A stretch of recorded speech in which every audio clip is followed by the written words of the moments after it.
नमस्कार दोस्तों, welcome to PK classes. दोस्तों, overhauling and self locking screw subject आपका मशीन कंपोनेंट डिजाइन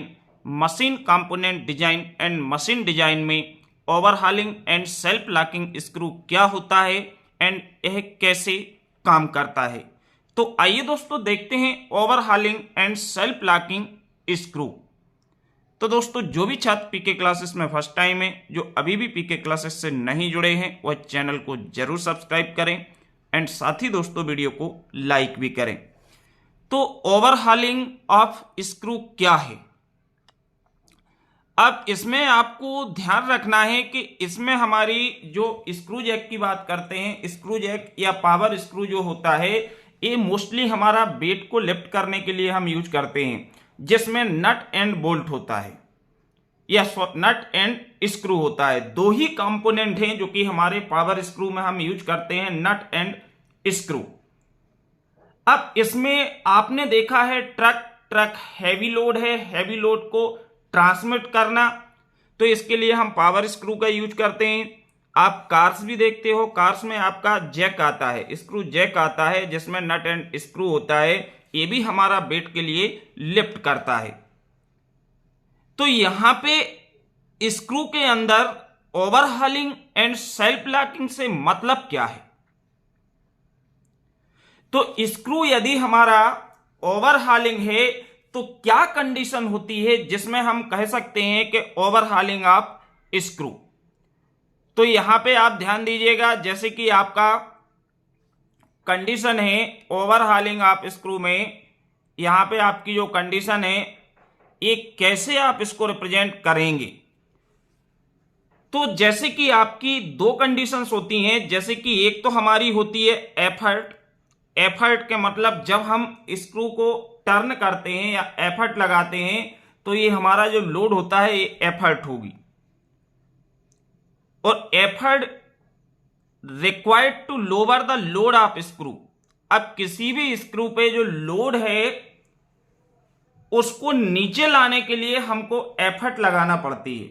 जो आपकी एफर्ट जो है वो होती है P equal W10 alpha five minus alpha, and torque required to lower the load T equal W10 5 माइनस अल्फा इंटू D/2। ये दो कंडीशंस आपको याद रखना होंगी कि एक तो एफर्ट और दूसरा है टॉर्क। तो टॉर्क आपका W10 5 माइनस अल्फा इंटू D/2। तो इसको बहुत ही आसान शब्दों में मैंने रिप्रेजेंट किया है, जिसमें आपको बहुत आसानी से समझ में आने वाला है। तो सबसे पहले ओवरहॉलिंग ऑफ स्क्रू। ओवरहॉलिंग में when the load will start moving downward without the application of any torque. जब कोई लोड बिना कोई टॉर्क के नीचे की ओर आ जाए, moving downward without the application of torque, known as overhauling of screw. इसको हम ओवरहॉलिंग ऑफ स्क्रू बोलते हैं। जब कोई लोड आपका आपने लिफ्ट किया है और वो बिना घुमाए, बिना स्क्रू को टर्न किए हुए सीधा नीचे आ जाए, तो इसको क्या बोलते हैं? Overhauling of screw. ओवरहॉलिंग के केस में जो इसकी स्क्रू की इफिशिएंसी है ये मोर देन 50% होती है। ये आप ध्यान रखिएगा, ओवरहॉलिंग की कंडीशंस में स्क्रू की जो इफिशिएंसी होती है वो 50% से ज्यादा होती है। सेकेंड, इस कंडीशंस में जो आपकी टॉर्क है और एफर्ट है, अब इसमें आपको कोई एफर्ट तो लगाना नहीं पड़ रही, क्योंकि आपका जो लोड है वो तो ऑटोमेटिकली ही आपका क्या है, बिना एफर्ट के, बिना उसके सीधा नीचे आ रहा है। तो यहां पे जो आपका एंगल है, फ्रिक्शन एंगल फाई होता है, और जो आपका हेलिक्स एंगल है वो अल्फा होता है। तो in this case the friction angle phi is less than helix angle alpha. इस कंडीशंस में आपका जो फ्रिक्शन एंगल है वो क्या होता है? Less than, phi is less than alpha. यदि phi is less than alpha होगा and the torque required to lower the load will be negative। क्योंकि बिना एफर्ट के नीचे आ रहा है तो इसमें जो टार्क रिक्वायर्ड होगा वो क्या होगा, नेगेटिव होगा। और यदि हम एफर्ट लगा रहे हैं, हम एफर्ट के कारण उसको लोड को नीचे ला रहे हैं, तो वो हमारा पॉजिटिव कहलाएगा। तो ये कंडीशन जो है, इस केस में आपका जो फ्रिक्शन एंगल है वो कम होता है किससे, हेलिक्स एंगल अल्फा से। Means phi is less than alpha. Then the torque required to lower the load will be negative. This condition known as overhauling of screw। हम इस कंडीशन से भी रिप्रेजेंट कर सकते हैं या थ्योरेटिकली भी बता सकते हैं कि when the load will start moving downward without the application of any torque, known as overhauling of screw। और इसमें आपकी दो कंडीशन है, एक एफर्ट वाली है और एक टार्क वाली है। और टार्क वाली condition W10 phi minus alpha into D/2। ठीक, नाउ सेकेंड जो आपकी कंडीशन है, यहां पे आप ध्यान दीजिएगा। सेकेंड कंडीशंस में मान लो यहां पे आपका जो स्क्रू लिया हुआ है, इस स्क्रू का जो हेलिक्स एंगल और आपका ये एंगल है, ये वाला जो एंगल है अल्फा, ये हेलिक्स एंगल है, ये वाला एंगल मान लो आपका फाई है, ये आपका फ्रिक्शन एंगल है।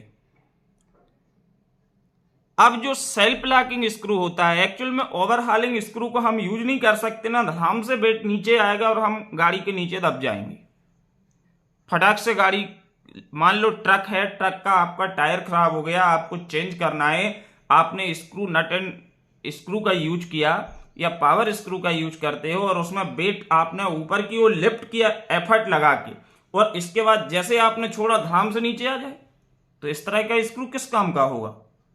तो आपको चाहिए रहता है कौन, किस टाइप का स्क्रू, सेल्फ लॉकिंग स्क्रू की आपको सबसे ज्यादा सेफ्टी होगी और इसको हम यूज करेंगे।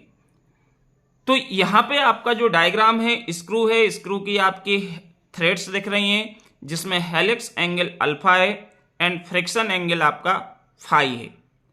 तो when the screw will not turn down, अब यहां ध्यान दीजिएगा, इस कंडीशन में क्या है, जब screw will not turn down the load without in effort, बिना एफर्ट के यदि लोड हमारा स्क्रू नीचे की ओर डाउन नहीं करता है, तो इसको हम बोलते हैं सेल्फ लॉकिंग स्क्रू। एक में आपका जो लोड है बिना एफर्ट, बिना टार्क के या बिना एफर्ट के सीधा नीचे आ रहा था, तो वो हमारा ओवरहॉलिंग कहलाएगा।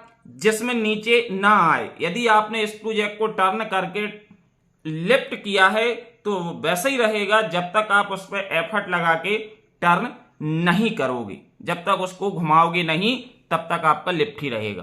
तो ये हमारी जो कंडीशन होती है कि when the screw will not turn down the load, will not turn down the load without in effort, known as self locking of screw। For lowering the load it required force या effort।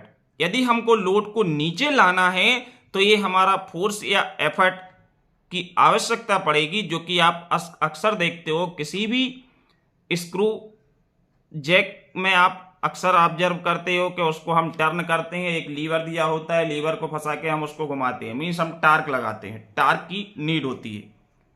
तो बिना torque के ये नीचे नहीं आ रहा है तो सेल्फ लॉकिंग, और नीचे आ रहा है तो ओवरहॉलिंग।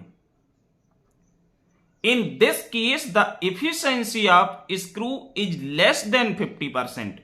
इस केस में एफिशिएंसी जो स्क्रू की है वो 50% से कम होती है and the friction angle phi is greater than helix angle alpha. ये आपको ध्यान रखना है, सेल्फ लॉकिंग में जो फ्रिक्शन एंगल फाई है वो ग्रेटर देन मींस ज्यादा होता है किससे, हेलिक्स एंगल अल्फा से, और इसमें एफिशिएंसी 50% से कम होती है क्योंकि नट एंड स्क्रू के बीच में काफी फ्रिक्शन होता है, जिसके कारण वो बिना टर्न किए हुए, बिना एफर्ट के नीचे नहीं आएगा। तो इस प्रकार की जब कंडीशंस आपकी होती है कि जिसमें एफिशिएंसी 50% से कम हो और सेकंड आपका जो फ्रिक्शन एंगल है वो हेलिक्स एंगल से ज्यादा हो तो इसको हम बोलते हैं सेल्फ लॉकिंग स्क्रू। और दोनों ही कंडीशन अक्सर हमारी एग्जाम में जो है वो पूछी जाती हैं कि आप सेल्फ लॉकिंग एंड ओवरहॉलिंग से क्या समझते हो। तो इसकी जो थ्योरेटिकल है आपको ओरली सब बताएंगे, लेकिन थ्योरेटिकल आपको कंटेंट के साथ कोई नहीं आपको ये देगा कि जिसको आप एग्जाम में, क्योंकि आपको कंटेंट के रूप में लिखना है ना कि सुनना है और बोलना है। तो यहां पे आपको ध्यान देना है कि आपकी सिंपल सी 3 लाइन की कंडीशन से when the screw will not turn down the load without an effort known as self locking screw, और when the screw turn down without any external effort known as overhauling of screw. Okay दोस्तों, video देखने के लिए आप सभी को बहुत बहुत धन्यवाद। वीडियो को लाइक जरूर करें, साथ ही दोस्तों चैनल को सब्सक्राइब करना ना भूलें। Thank you.